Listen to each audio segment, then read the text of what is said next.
মেহেরপুরে বেড়েছে চুরি, ছিনতাই ও ডাকাতি আতঙ্ক।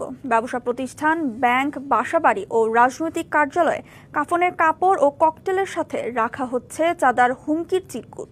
সন্ধ্যা নামলে নিরাপত্তার শঙ্কায় তৈরি হচ্ছে মানুষের মধ্যে। যদিও পুলিশের দাবি, বেশিরভাগ ঘটনার রহস্য উন্মোচন সহ গ্রেপ্তার করা হচ্ছে আসামিদের।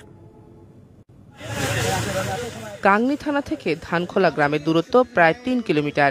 গেল ২৫ জুন রাত ৯টায় এই সড়কের মাঝামাঝি আগ্নেয়াস্ত্রের মুখে কয়েকটি মোটরসাইকেলের গতিরোধ করে একদল ডাকাত। নগদ অর্থ লুটে নিয়ে ককটেল ফাটিয়ে পালিয়ে যায় তারা। পরদিন রাতে একই ঘটনা ঘটে গাংনীর পোড়াপাড়া জুগিন্দা সড়কে। শুধু এই সড়কেই নয়, কয়েক মাসে গাংনী ও মেহেরপুর সদর থানাসহ একাধিক সড়ক ও বাড়িতে ঘটছে চুরি, ডাকাতি ও ছিনতাইয়ের ঘটনা।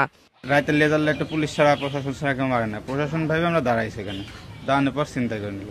থানা কোনো প্রোটেক্ট না দেওয়ার কারণে আমাদের এই রাস্তাটাতে মাঝে মধ্যেই ককটেল বিস্ফোরণ করে, বোমা বিস্ফোরণ করে ডাকাতি করা হচ্ছে। আমি যখন রাত ৮টা বা সন্ধ্যার পরে যখন আমি এখান থেকে আমার বাসার উদ্দেশ্যে রওনা দিই, আমি নিজেই সন্দিহান আমার বাসায় আমি আমার বাচ্চাদের সামনে নিয়ে যেতে পারবো কিনা।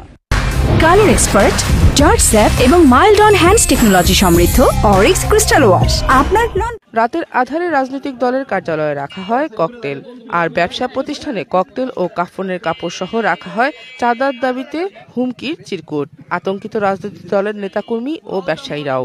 সবসময় আমার কাছে নগদ কিছু টাকা থাকে, আমরা সবাই আতঙ্কে।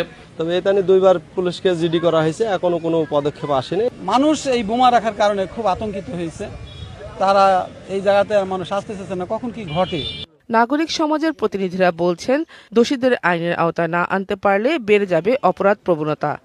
যেটা এর আগে 2010 সালে ঘটেছিল, এবং সেটা যাতে আবার পুনরাবৃত্তি না ঘটে সেক্ষেত্রে আইনি পদক্ষেপ নেওয়া জরুরি দরকার। আর প্রতিটি ঘটনার রহস্য উদ্ঘাটন ও আসামিরা গ্রেপ্তার হওয়ায় আইন শৃঙ্খলা পরিস্থিতি স্বাভাবিক রয়েছে বলে দাবি পুলিশের। এখানে এলাকাবাসীর আতঙ্ক হওয়ার কিছু নেই। এখানে আমরা মেহেরপুর জেলার পুলিশ অনেক আগে থেকেই স্বাভাবিক কর্মকাণ্ডে আছি।